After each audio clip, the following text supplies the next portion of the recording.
Dios les bendiga a la iglesia, hermanos, a la iglesia de Cristo. Damos gracias a Dios por domingo y bueno, estamos preparando los servicios para los que se van a bautizar, gloria al Señor. Así que damos gracias a Dios porque nuevas son sus misericordias cada día y siempre es expectante, hermanos, tener gente que se va a bautizar, porque es gente que está dando un paso más hacia adelante.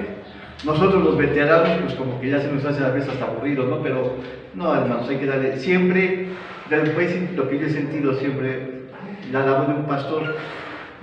La labor de un pastor siempre es estar cerca de los pequeños, entonces, porque ya los grandes caminan solos, por los pequeños a veces no quieren caminar, o se atrasan, o van más a prisa. Entonces, la labor de un pastor siempre es cuidar siempre a los más pequeños, porque ya los grandes como que ya saben un poco más, ¿no? Así que, hermanos, vamos a poner nuestra atención sobre los pequeños. Dentro de unas semanas se van a bautizar, hermanos, nuevas gentes, así que es una gran bendición que se bauticen, gloria al Señor. Así que, bueno, yo les he dicho que por favor deben de estar. No vamos a avanzar, hermanos, les voy a decir. Bueno, ustedes no me conocen, pero a veces tengo un carácter fuerte y con ustedes yo soy pura bien, ¿no? Pero pregúntenle a mi esposa si no tengo carácter, ¿verdad? Ustedes realmente, yo puedo pensar que no me conocen, pero tengo carácter. Entonces, les voy a decir aquí, no vamos a bautizar hasta que no todos reciban la doctrina, lo que se va a bautizar. Entonces, hay gente que se ha estado atrasando en la enseñanza. Entonces, luego vienen unos, a veces otros no vienen. Entonces, yo voy le dije a Claudia, sabes que tú sigue hasta que todos reciban. Hay otros hermanos que están viniendo todos los días a los bautizos. Pero entonces, pues ni modo, ellos van a aprender más. Pero los que no están viniendo, entonces están atrasando a los que ya han estado recibiendo la doctrina. Entonces le dije a Claudia, síguele hasta que todos reciban. Así que, hermanos, no hay prisa, pero es una gran bendición por los que se van a bautizar. Amén, gloria al Señor. Entonces, vamos mientras, hay veces también, bueno, yo digo de Claudia porque Claudia, pues, no es que tanto sea mi cuñada, sino porque yo conozco que ella es una mujer ilustrada en la doctrina. Ella conoce bien la enseñanza, bueno, hemos caminado juntos, yo los conocí hace como 25 años, los conocí, ¿sí? Pero ellos ya tenían como unos 7, 8 años más en el Evangelio, 10 años más en el Evangelio. Entonces, y luego aprendimos la misma doctrina, ellos en otra iglesia hermana, donde una o dos ocasiones yo asistí a esa iglesia. Pero entonces Claudia está ilustrada, igual digamos Lulú, no porque sea mi esposa, sino porque hemos caminado por muchos años. Antes de conocer a Lulú tenemos 25 años que nos conocimos y que nos casamos. En marzo vamos a cumplir nuestro aniversario, 25 años, pero antes de que yo la conociera, hermanos, yo ya estaba en las cosas del Señor. Yo ya estaba predicando en otros lados, estaba por allá por el ATP con un pastor que me permitió apoyarlo de una iglesia y luego anduve también en muchos lados. Bueno, mejor no les cuento, hermanos, pero bueno. Entonces le comisioné a Claudia a que ella diera la enseñanza. Amén. Porque la vi como que no estaba haciendo nada. Y dije, Claudia, tú quiero ver a la gente trabajar. Y bueno, ahora ella está apoyando. ¿Sí? Gloria al Señor. Bueno, vamos a orar. Padre, Señor Dios, gracias te damos por este momento que nos has bendecido. Gracias, Señor, por esta pequeña iglesia, Señor, por más de 20 años hemos estado aquí, Señor, y tú has bendecido este lugar. Gracias, Señor, porque lo hacemos con mucho cariño, con mucho amor. Padre, no tenemos habilidad, no tenemos capacidades, pero tú nos llenas de esas habilidades y destrezas. Gracias, Señor, por cada uno de los presentes, porque con corazón puro y sincero han venido, Dios, a recibir de tu palabra. Te pedimos, Dios, que los que se van a bautizar pongan atención en la enseñanza para que den un paso más firme en hacer tu voluntad. Gracias, Señor, porque es el tiempo de bautizar, Dios. Ayúdanos a doctrinar, ayúdanos a aprender también tu palabra. Gracias por el Señor. Amén. Amén. Y ahorita, pues, puedes pasar con los que se van a bautizar. Gloria a Dios. Sí, Lulu, tú te puedes quedar, por favor. Quédate tú. Tú te quedas. Ahorita puedes. Claudia, no. Sí, enseguida va. Claudia, Sí. tú sube y Claudia y Lulu se queda. Sí, por favor. enseguida va. Ok, entonces, Emma, Gaby, mi hermana Alejandra, Cristian se van a subir con Claudita.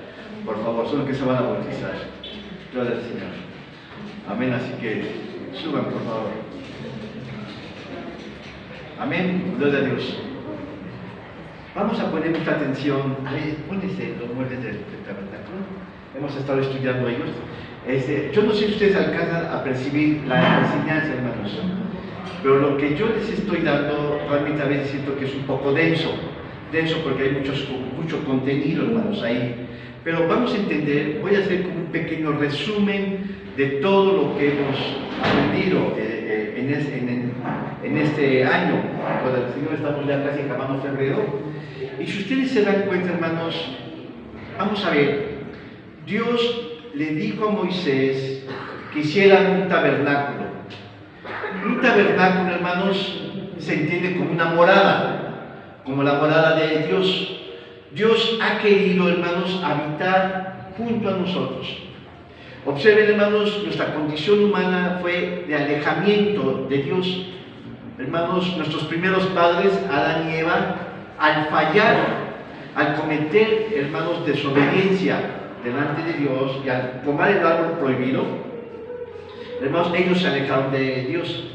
Nada más como algo literal. A ver, hermanos, ¿quién me puede decir qué tipo de fruto es el que tomó Eva para fallar? La manzana. ¿Sí? Amanda, ¿qué tipo de fruto fue el que comió? No fue manzana. Se fueron con la finta. No fue manzana. Esa es una gran mentira de la Iglesia Católica. ¿Cuál fue, hermanos? La Biblia no lo dice. Pero, ojo, dice que cuando ellos fallaron se vieron desnudos y se vistieron con hojas de, ¿qué árbol? De higuera. Entonces, no dice que el fruto fue la higuera o los higos, pero da a entender que fueron los higos, así que no fue la manzana. Amén, eso es algo que nos hemos creído, ¿no? Gloria al Señor. Bueno, entonces, si ustedes se dan cuenta, hermanos, a partir de la desobediencia de nuestros primeros padres, hermanos, Adán y Eva, la condición humana se alejó de Dios. Ahora, hermanos, Dios le dice a Moisés que él quería construir una casa y que nosotros, sí, y que él quería tabernacular, es decir, es morar cerca de nosotros. Entonces Dios le dijo a Moisés, Dios, cuando Moisés subió al Sinaí, al monte Sinaí, hermanos, Dios le reveló a Moisés el modelo de cómo tenía que ser, hermanos, el tabernáculo.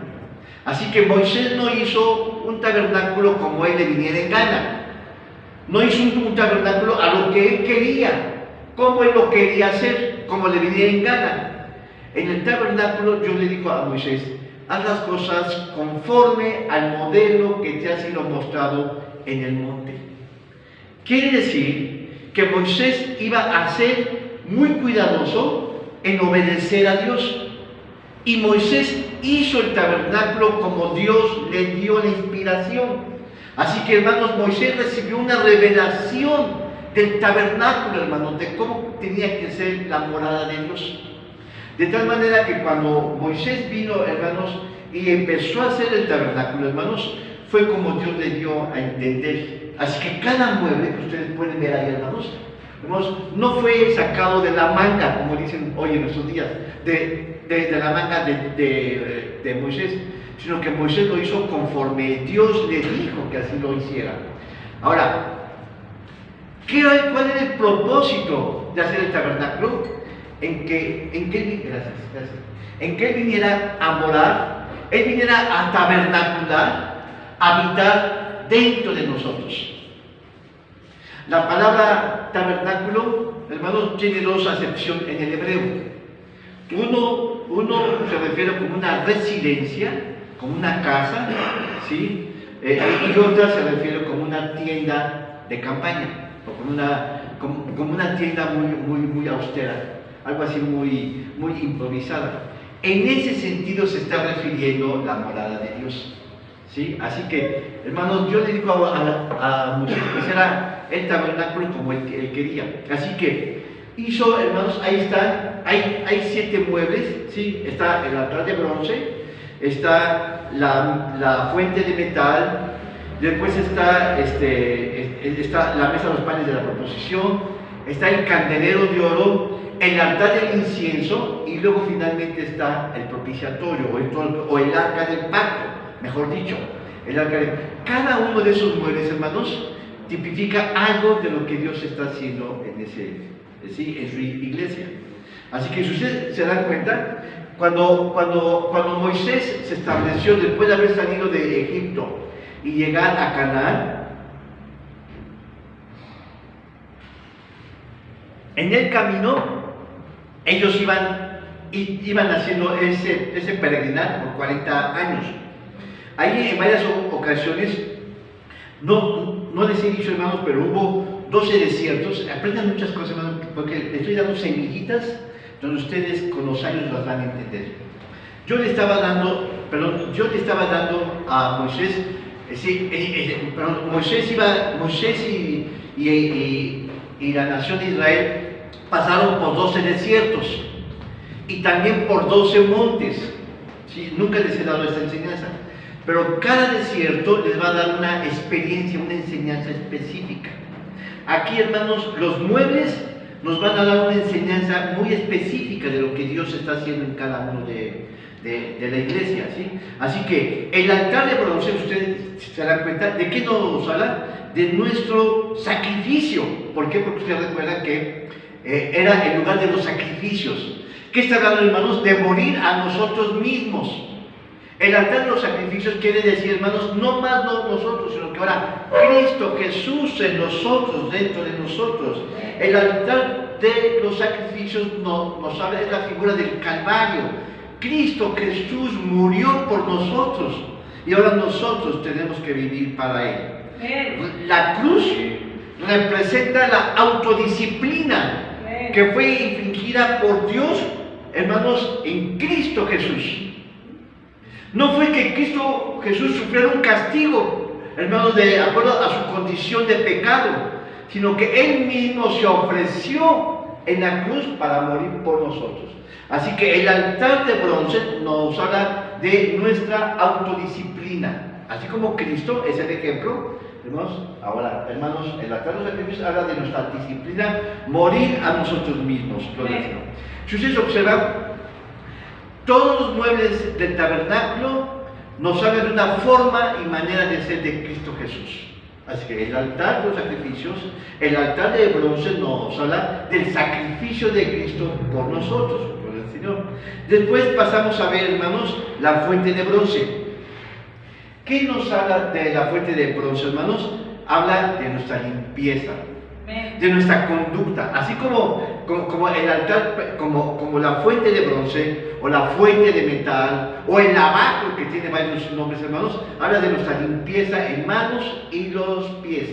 Entonces, no basta, hermanos, que nosotros hayamos conocido a Cristo Jesús, no basta que nosotros le hayamos aceptado y recibido, sino que ahora, hermanos, el altar de bronce nos habla de nuestro nuevo caminar en Cristo Jesús, de nuestra limpieza en nuestras manos y de nuestros pies, hermanos.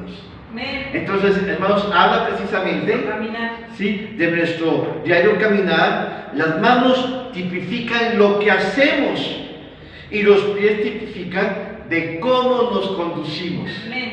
Amén. Anteriormente, digamos, cualquiera de nosotros caminaba, hermanos, en desobediencia. No caminábamos en sentido de Cristo Jesús.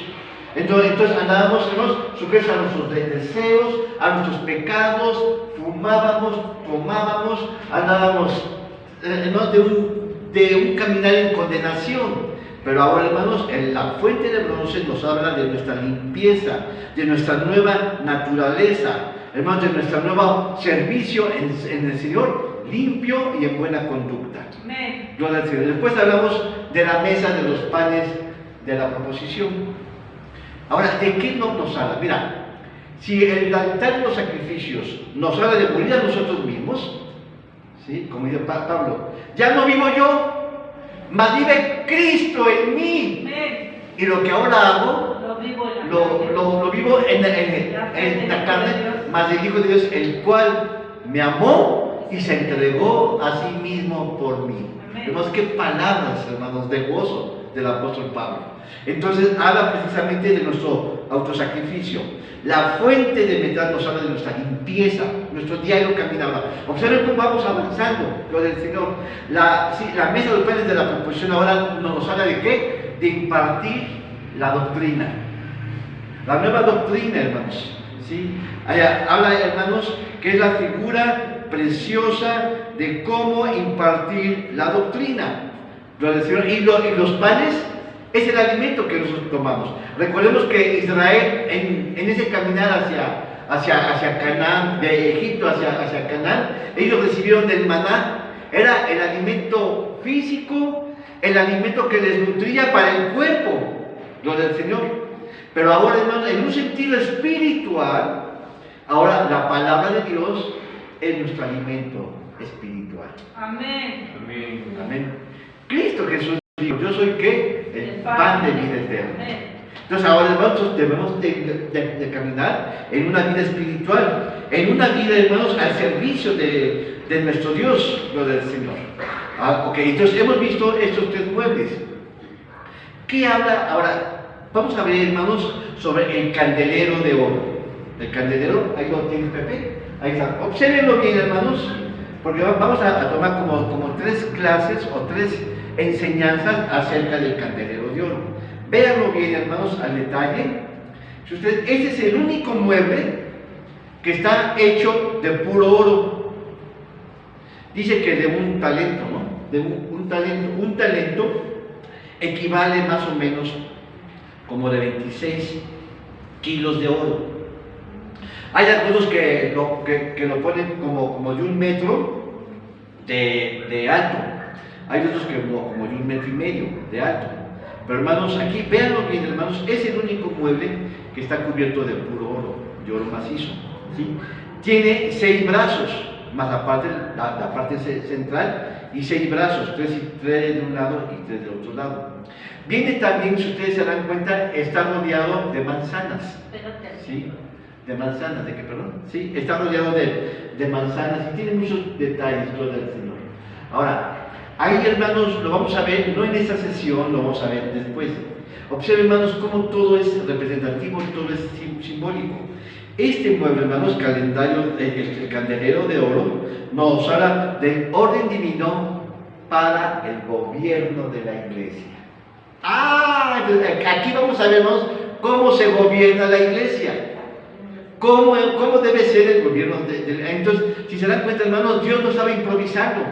Dios estaba dejando, hermanos, un principio de cómo debe de ser la iglesia. Y aquí lo vamos a ver precisamente. Hermanos, ¿cuáles son las habilidades, cuáles son las capacidades? Hermanos, ¿cuáles son las características de un ministro? ¿Cuáles son las formas, hermanos, en que se debe de ordenar a los ministros? Sí, aquí vamos a ver también los frutos el fruto del Espíritu. Vamos a ver los dones vocacionales. Vamos a ver aquí el ministerio quíntuple, ¿sí? Y vamos a ver varias cosas, lo del Señor. Y después viene otro mueble que es el altar del incienso y finalmente el altar del pacto. Pero hoy, hermanos, hoy vamos a ver precisamente solamente esto, ¿sí? El candelero, hermanos, de oro, que nos va a hablar de la figura de orden divino para el gobierno de la iglesia. Amén. Amén. Gloria a nuestro Dios. Fíjate. A ver, hermanos, yo tengo una pregunta. ¿Quién ordena al ministro en la iglesia? ¿Quién lo pone, hermanos? A ver, piensa, hermanos. El ministro. ¿Quién pone al ministerio quíntuple en la iglesia? Cuando hablo de ministerio quíntuple, hablo de apóstol, profeta, evangelista, pastor y maestro. Cristo. ¿Sí? ¿Quién pone el ministerio quíntuple en la iglesia?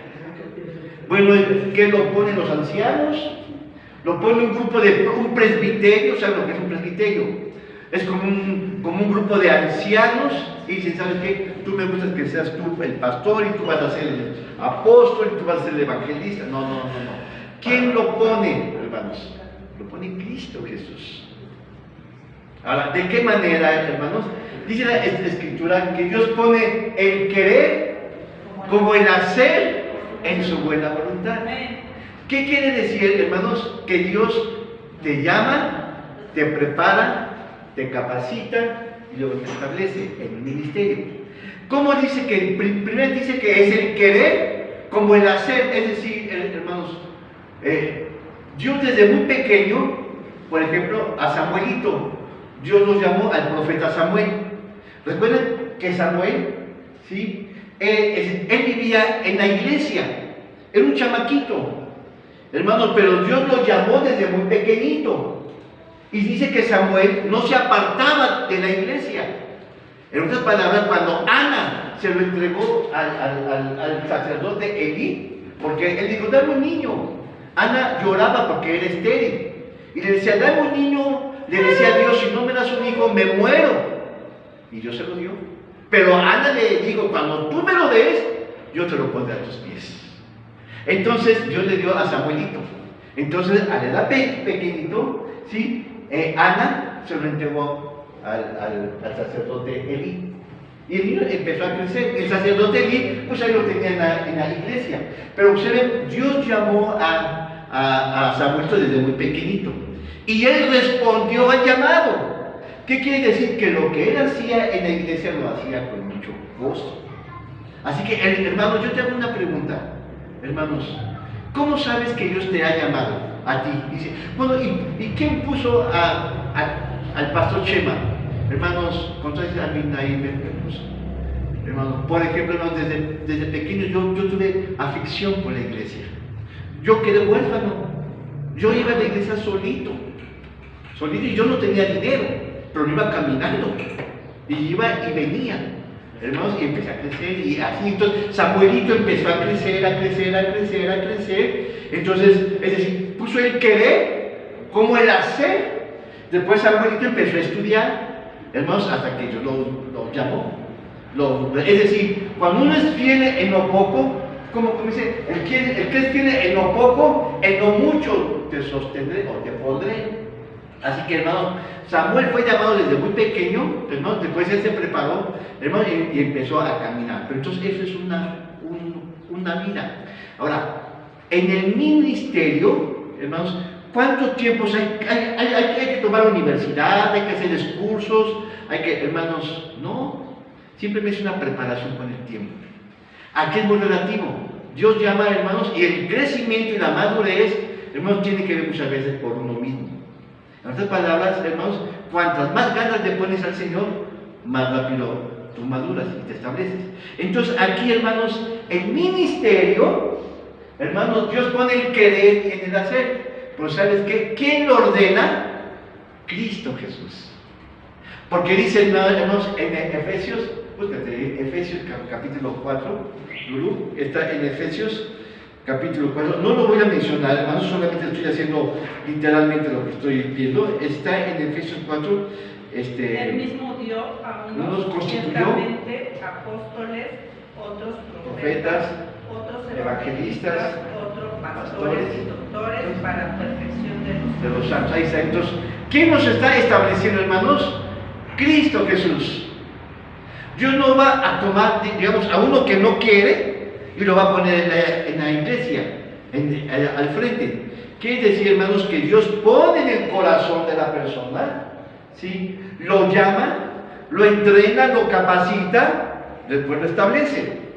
Ahí está el querer como el hacer en buena voluntad. Es decir, que tiene que haber una disposición, tiene que haber un anhelo, tiene que haber un deseo para servir al Señor.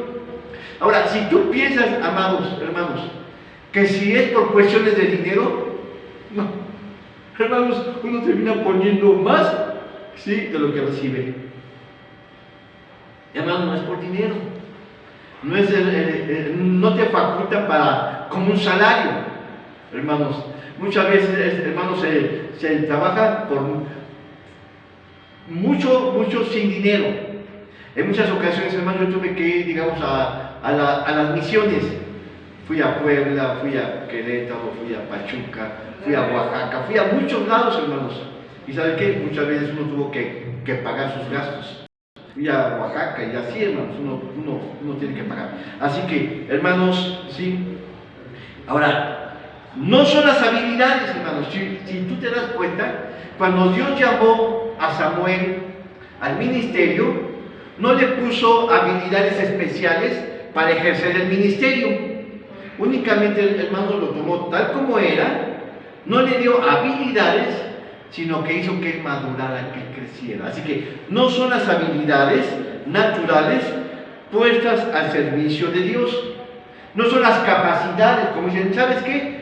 Mira, tú eres doctor en teología, te voy a poner como maestro en la iglesia. No. La misma escuela, la misma iglesia es la universidad. Gloria al Señor.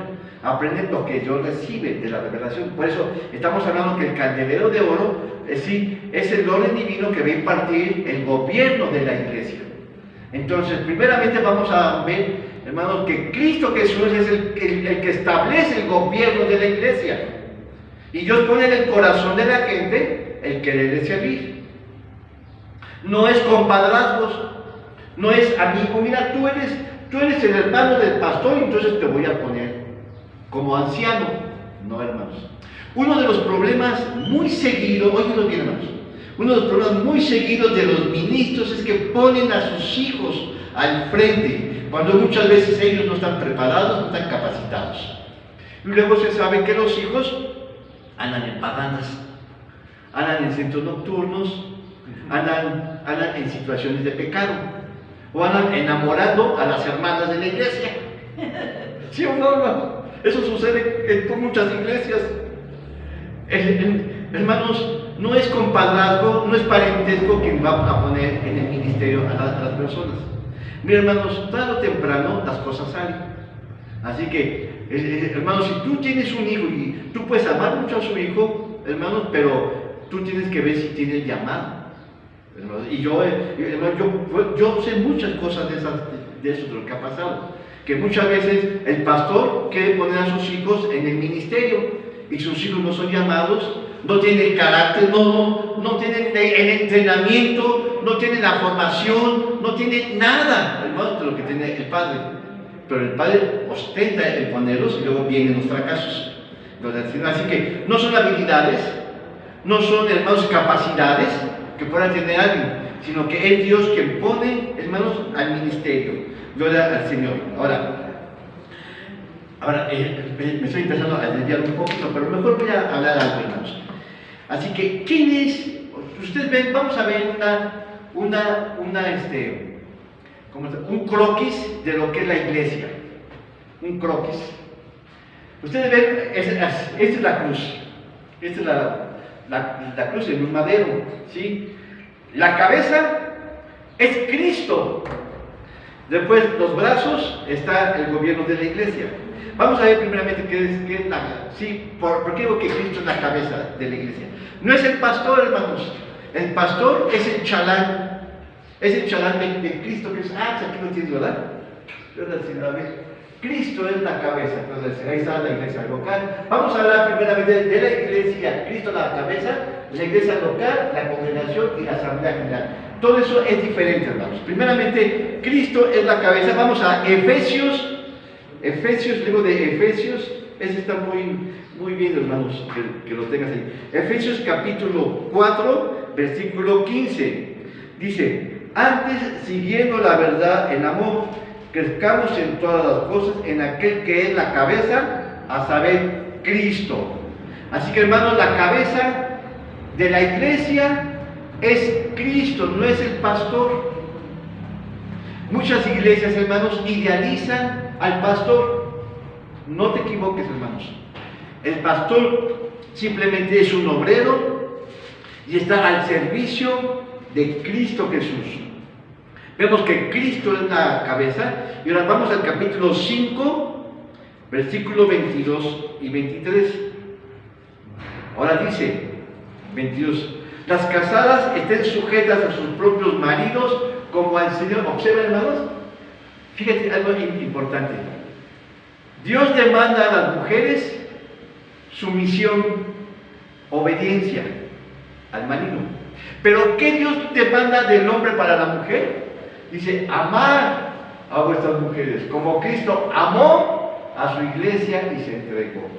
Entonces, el amor, hermanos, implica sacrificio. Pero aquí, hermanos, cuando habla, hermanos, de la cabeza, dice que de la pareja, hermanos, observen, hay mujeres que quieren mandar en el hogar, pero la Escritura dice muy clara que la mujer debe de someterse al marido. Y aquí dice, así como Cristo, dice, porque el marido es cabeza de la mujer, ¿observan? ¿Sí? Así como Cristo es cabeza de la iglesia, y Él es el que da salud al cuerpo. Entonces, hermanos, en un hogar, en un matrimonio, quien debe de tener la autoridad es el hombre. Y hermano, eso ya no sé, si Dios lo sabe, que eso no se da en muchas casas. Cristo, hermanos, es la cabeza de la iglesia, como el hombre es cabeza del hogar. Amén. Entonces vemos aquí primeramente un principio claro, hermanos, no es el pastor, no es el apóstol, no es nadie la cabeza más que Cristo. Él es la cabeza de la iglesia. Y finalmente, en cuanto a esto, en Colosenses capítulo 1, versículo 8, hermano, repite esta misma idea. Dice, el cual también nos ha declarado, es capítulo 1, versículo 18. ¿De qué, perdón? 18 es Colosenses 1, 18. Y Él es antes de todas, está hablando de Cristo Jesús. Cristo Jesús es antes de todas las cosas. Aquí está hablando de su preexistencia. Y por Él todas las cosas subsisten. Y Él es la cabeza del cuerpo. Fíjense, hermanos, ¿quién controla el cuerpo? La cabeza. La cabeza es el motor, es el centro de control de todo el cuerpo. Y Él es la cabeza del cuerpo, que es la iglesia. Entonces aquí está, hermanos, que la cabeza, hermanos, es la que controla el cuerpo. Y la cabeza de la iglesia es Cristo. Dice que es el primogénito de los muertos, para que todos tengan el primado. Entonces vemos claramente, hermanos, que Cristo Jesús es la cabeza de la iglesia. No es el pastor. El pastor simplemente es el obrero, hermanos, de la iglesia. Es un empleado más, ¿sí? Ahí la palabra de siervo es diaconía. Es el que sirve. Diácono, ¿has escuchado de la palabra de diáconos? La palabra diácono, ¿sí?, es servidor, es el que sirve. Así que, hermano, es el que sirve a la iglesia. Recordemos, hermanos, que en la iglesia, hermanos, los ancianos son diáconos. Y diáconos viene de diaconía, que es el que sirve en las cosas espirituales. Así que vemos entonces que Cristo es la cabeza. Ahora, vamos a hablar de la iglesia local. O sea, digamos, de la iglesia local. La palabra iglesia viene de eclesia con K, y luego K, eclesia con doble K, y que significa llamados a salir fuera. ¿Qué está diciendo? Fuera de este mundo. Está diciendo la Escritura que la iglesia está en el mundo, pero no pertenece al mundo. Es decir, no participa en las cosas del mundo. La iglesia, hermanos, está llamada, hermanos, a salir de este mundo, a no contaminarse, a no mezclarse con las cosas de este mundo. Aleluya. La iglesia, hermanos, es el recinto donde Cristo Jesús viene, donde Dios mismo viene a tabernacular, viene a vivir dentro de nosotros, ¿sí? Así que, hermanos, ¿para qué la iglesia? Fíjate, la iglesia está en el mundo, dentro del mundo, pero no pertenece a las cosas de este mundo. Es decir, hermanos, no participa de los bailes, de las costumbres, de las tradiciones de este mundo, sino que es un lugar, es un recinto aparte, cuyo propósito es adorar y servir a Dios. Amén. Eso es, hermanos. Así que cuando tú vienes a la iglesia, no vienes a tener comunión con tus cuates, no vienes a tomarte el refresco con tus cuates, no es un club social, es un lugar donde se adora a Dios, es un lugar donde se alaba al Señor. La iglesia, hermanos, es el lugar de adoración a nuestro Dios. Fíjate, hermanos, ahora que dicen, bueno, ahora que fue la pandemia, hermanos, las iglesias se cerraron, hermanos, y todo fue transmitido electrónicamente. Pero te voy a decir, hermanos, el modelo de Dios es que todos debemos de pertenecer a una iglesia. Todos debemos ser miembros de una iglesia. Ahora, aún la electrónica, en Zoom, en Facebook, en YouTube y tantas cosas, no pueden sustituir la iglesia local. Dios determinó, hermanos, dice el apóstol Pablo, no dejándonos de congregar, como algunos tienen por costumbre hacerlos. ¿Qué está diciendo, hermanos? Que Dios instituyó la iglesia para venir a buscarle, hermanos. Así que hoy en Facebook, en YouTube, en WhatsApp, no sé cuántas cosas, hermanos, los mensajes por video, hermanos, eso no sustituye que nosotros vengamos a congregarnos. Fue un momento esperado para congregarnos, hermanos, por la causa de la pandemia. Pero, hermanos, el propósito de Dios es que la iglesia, hermanos, no debe ser sustituida por ningún medio electrónico. La iglesia siempre existe, como dije, hermanos, en Colosenses, dice, si llamamos a salir fuera, pues dice que Cristo es la cabeza. Dice. Así que, hermanos, nada sustituye a la iglesia. La iglesia, hermanos, todos debemos de pertenecer, hermanos. Recordemos, dice la Escritura que todos somos un cuerpo de la iglesia. Hermanos, nuestro hermano Pepe puede ser un brazo, Lulú puede ser un ojo, nuestro hermano Héctor puede ser un pie, Román puede ser, hermanos, y así cada uno. Imagínense, hermanos, que venga la cabeza y que venga, hermanos, el cuerpo, pero que no vengan los pies a la iglesia. Si somos un cuerpo, somos un organismo viviente. La iglesia, hermanos, no es una organización como las empresas. Hermanos, aquí está el departamento de contabilidad, aquí está el departamento de transportes, aquí está el de producción, y cada uno trabaja independientemente de lo demás. No, hermanos. La iglesia es un organismo viviente. Es un organismo viviente, hermanos. Por ejemplo, que si yo me mocho la mano, mi otra mano se duele, hermanos. Si yo me tropiezo y me caigo, hermanos, bueno, están mis brazos para poderse sobar. Es decir, hermanos, que hay una conexión intrínseca entre todos. Así que, hermanos, la iglesia, hermanos, es un organismo viviente, ¿sí?, que tiene interconexiones a sí mismos, ¿sí? Demuestra, hermanos, que la iglesia es el lugar para adorar, para reverenciar, para cantarle a Dios, y nada justifican los medios electrónicos. Gloria a nuestro Dios. Por ejemplo, hermanos, estamos hablando de la iglesia local. Vamos al libro de Hechos, capítulo 11. Ahí está, hermanos, la nueva iglesia de Cristo Jesús. Hechos 11, 22. Dice, y llegó la fama de estas cosas a oídos de las iglesias que estaban en Jerusalén. Y enviaron a Bernabé que fuese hasta Antioquía. Observen, hermanos, la primera iglesia que se fundó fue donde Jesucristo estuvo, en Jerusalén. Pero después era una iglesia de judíos y para los judíos, levantada por judíos y para los judíos. Pero, hermanos, los judíos rechazaron el evangelio. Y entonces, hermanos, la capital de la iglesia fue Antioquía, con Pablo y Bernabé. ¿Verdad?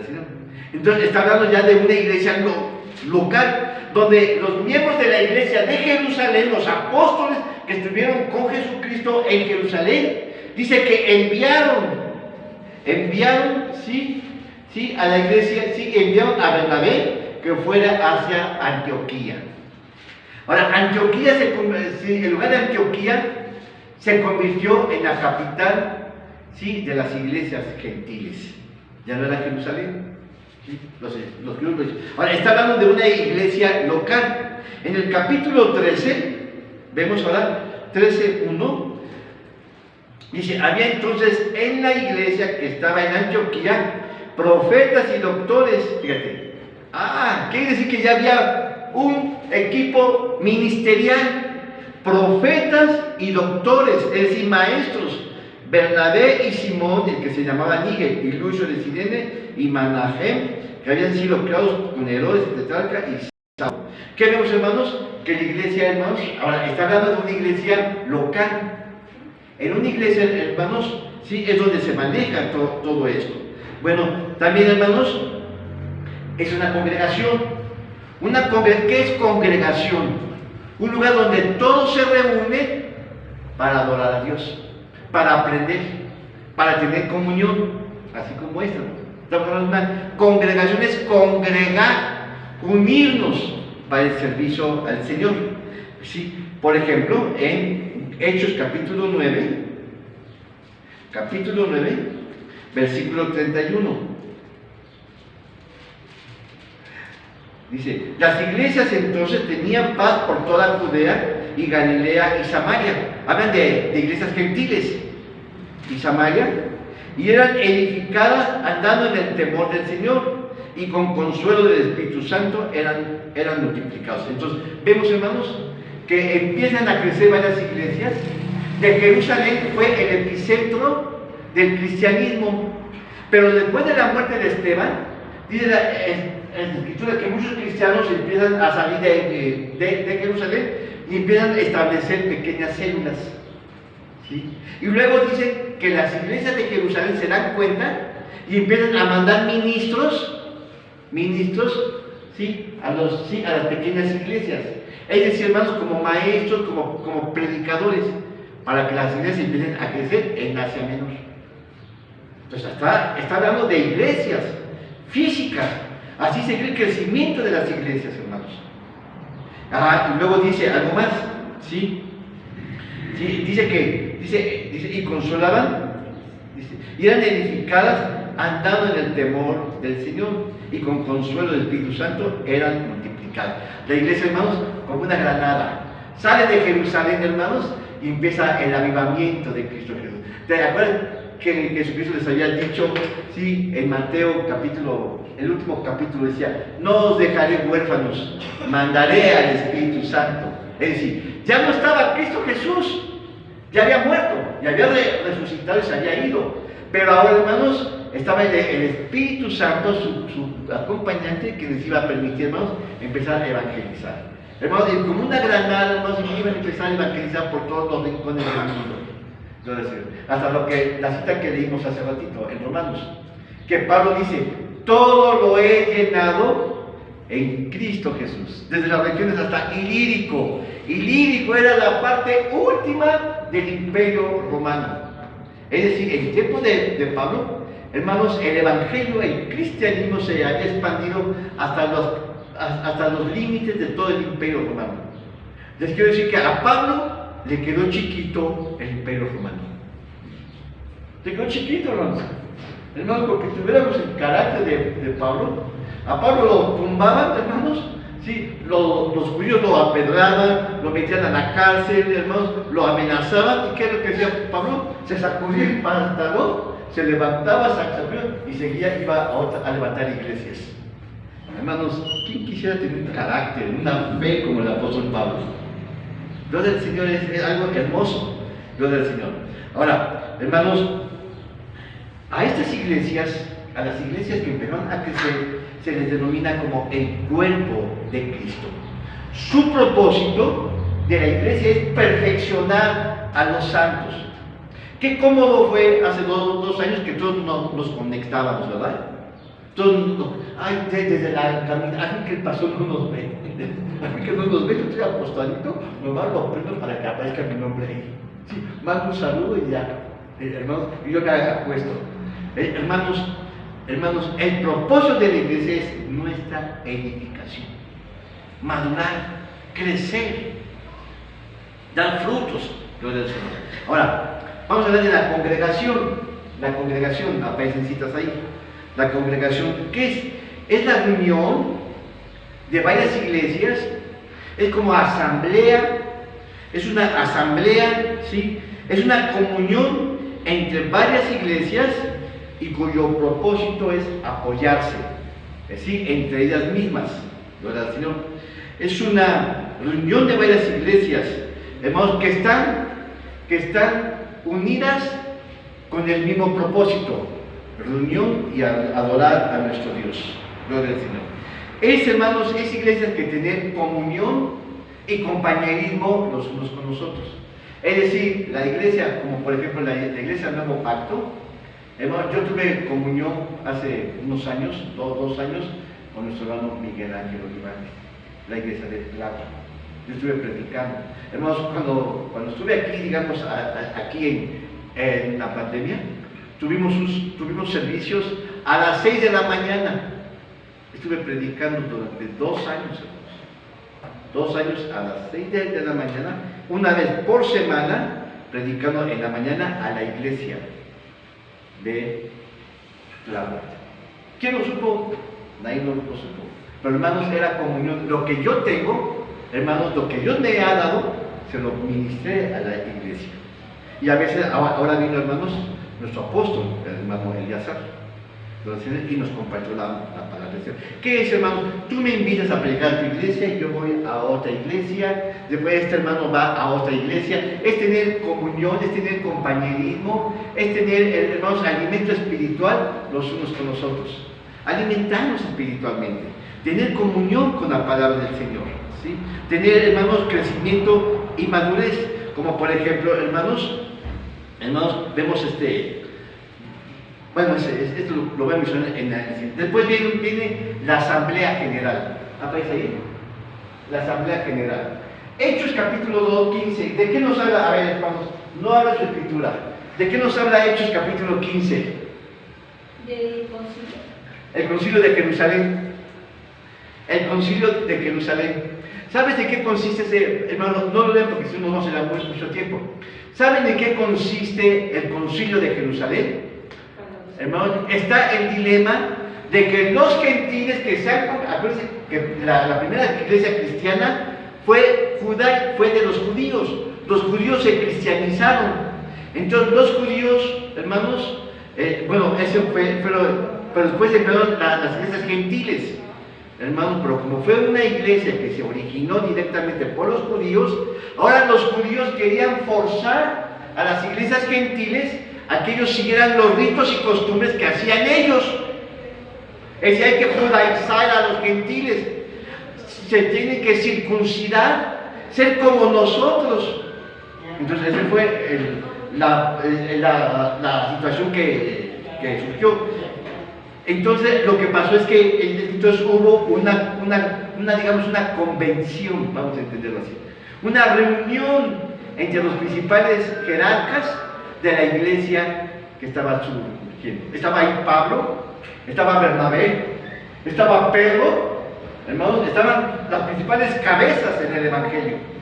Y se determinó, está impartiéndose la doctrina para todas las iglesias, se determinó que no se tenían que circuncidar los gentiles, pero sí no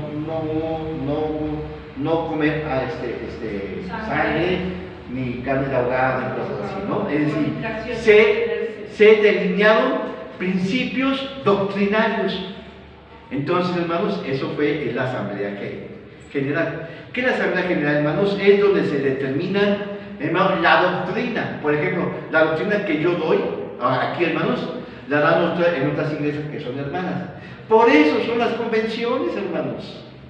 Las convenciones es para unificar, para enseñar la doctrina y que los pastores reciban esa enseñanza y las impartan a sus iglesias. Amén. Entonces, para eso es el gobierno de la iglesia.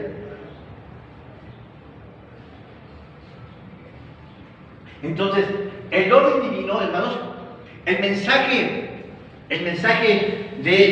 del candelero de oro, nos habla del orden divino para el gobierno de la iglesia. ¿Cómo se establece el gobierno de la iglesia? Habíamos dicho que Cristo Jesús es la cabeza, los brazos, hermanos, nos hablan de la iglesia local, de la congregación y también de la asamblea de la iglesia.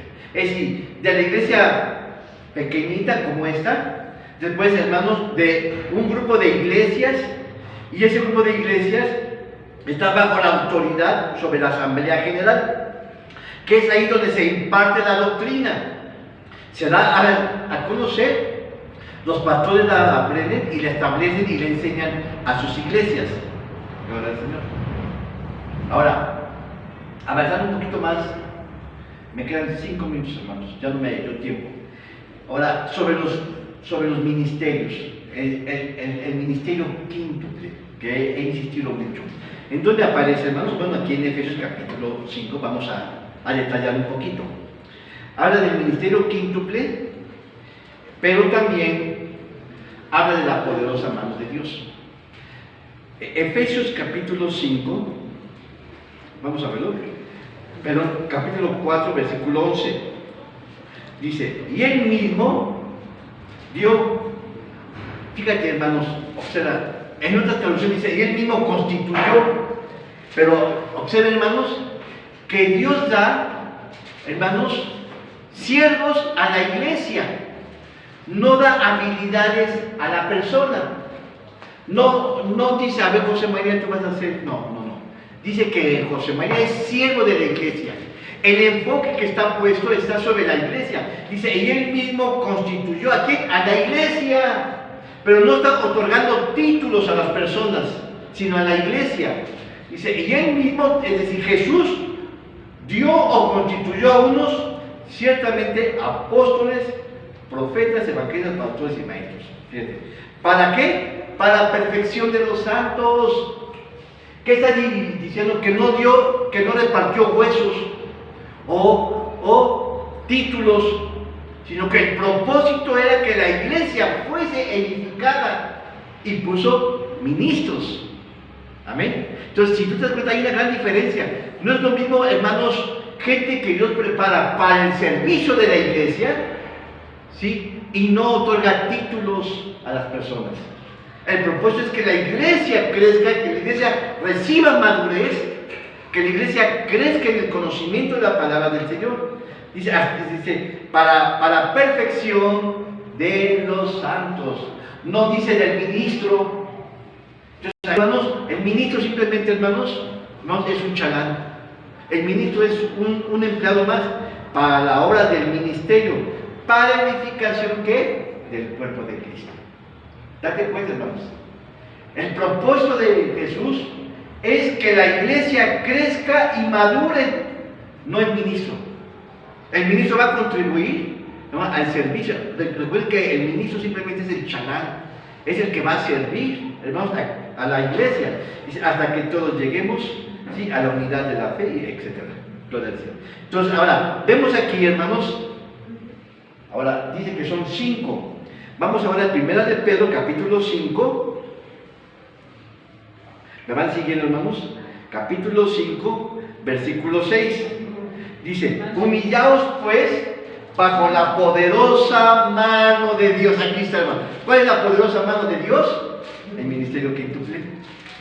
Ahora, ¿qué le está diciendo a la iglesia? Que ahora, hermanos, es la iglesia quien tiene que someterse al ministro. ¿Por qué? Porque fue puesto por voluntad de Dios.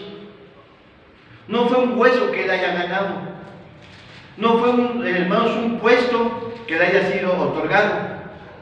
Fue un llamado que Dios preparó a la persona, como nos dijo. Te llamó, te preparó, te formó, te entrenó y finalmente te estableció. Dice, humillaos pues bajo la poderosa mano de Dios para que Él os ensalce cuando fuese tiempo. Así que, hermanos, bueno, entonces, a ver, fíjense. Entonces, nada más hay ministros, no también. Entonces, pastor, ¿alguna vez usted ha hablado sobre los diáconos? ¿Qué es un diácono? ¿Qué es un anciano? También lo dice la Escritura. ¿Sabes quiénes son ellos? Es el soporte que va atrás de los ministros del ministerio quíntuple. ¿En dónde lo vemos? Bueno, pues vamos a verlo ahora en 1 Corintios capítulo 12, capítulo 12, 1 Corintios 12, 28. Dice, y aún nos puso Dios en la iglesia, primeramente apóstoles, luego profetas, doctores, facultades, luego dones de sanidad, ayudas, aquí están ayudas, gobernaciones, ayudas y gobernaciones. Vamos a, tenemos así un poquito más claro, que está en Hechos capítulo 6, Hechos 6 del 1 al 7. Dice, y en aquellos días crecía el número de los discípulos, es decir, hermanos, se está dando el avivamiento en el libro de los Hechos. La nueva iglesia está creciendo, hermanos, y entonces, pero ahora los apóstoles son poquitos y las iglesias son muchas. Se necesita gente que atienda a la iglesia. Dice, y en aquellos días crecía el número de los discípulos y hubo murmuración entre los griegos contra los hebreos de que sus viudas eran menospreciadas en el ministerio cotidiano. Así que los 12 apóstoles que estuvieron con Jesucristo convocaron a la multitud de los discípulos y dijeron, no es justo que nosotros dejemos la palabra de Dios y sirvamos a las mesas. ¿Qué está diciendo? Que las iglesias, hermanos, de Asia estaban creciendo mucho más que las iglesias de Jerusalén. Y llegó el momento que ya los pastores, que los 12 apóstoles ya no se daban abasto. Dice, bueno, ¿qué vamos a hacer ahora? Vamos a ordenar ancianos, ayudas. ¿Y sabes qué? Aquí está. Dice que, sí, dice, observen, bueno, hay unas características, no las voy a mencionar porque es otro tema. Así que los 12 convocaron a la multitud de los discípulos y dijeron, no es justo que nosotros dejemos la palabra de Dios y sirvamos a las mesas. Está hablando, vamos a ordenar gente que sirve las cosas prácticas. Buscad pues entre hermanos a 7 varones de vosotros de buen testimonio. Fíjense, de buen testimonio, es decir, irreprensibles, lo que dice Timoteo, capítulo 3. Irreprensibles, maridos de una sola mujer. Hay 16 características, llenos del Espíritu Santo. Así que, oye, no es Juanito que me cae bien, no es Juanito o Chuchito o Panchito.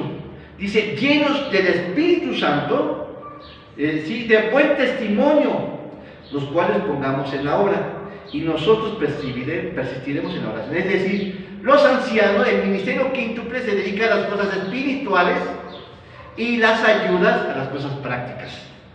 Y bueno, y aquí dice ya que pusieron, sí, a Felipe, a Prócoro, a Nicanor, a Timón, a Parmenas y a Nicolás, proselitos de Antioquía.